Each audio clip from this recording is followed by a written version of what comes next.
everyone! Hola a todos, my name is Mr. P y juntos vamos a aprender a hablar en inglés. Hoy conoceremos vocabulario relacionado con la Semana Santa en inglés. ¿Estáis preparadas y preparados? Here we go!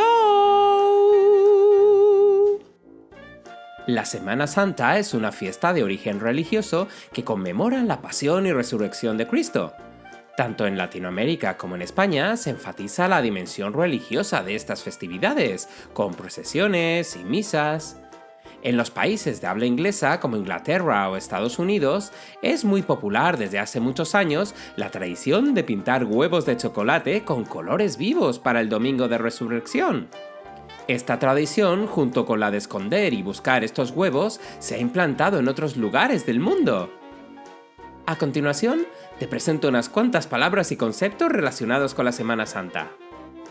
Holy Week, que es la Semana Santa. Easter, que es la Pascua. Lent, que significa Cuaresma. Ash Wednesday, que es el miércoles de ceniza.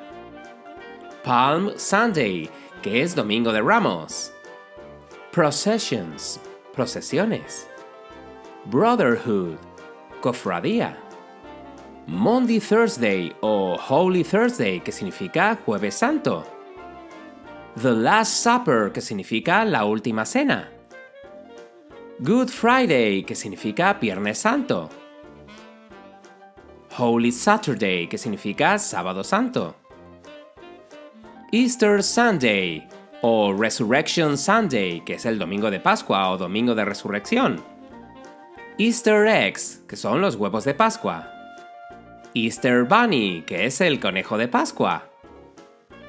Y esto ha sido todo. ¿Cómo pasáis la Semana Santa en el lugar donde vivís? ¿Qué tradiciones tenéis?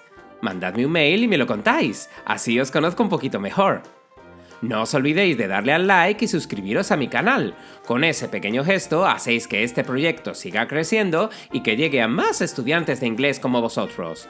Nos vemos muy pronto. Bye bye.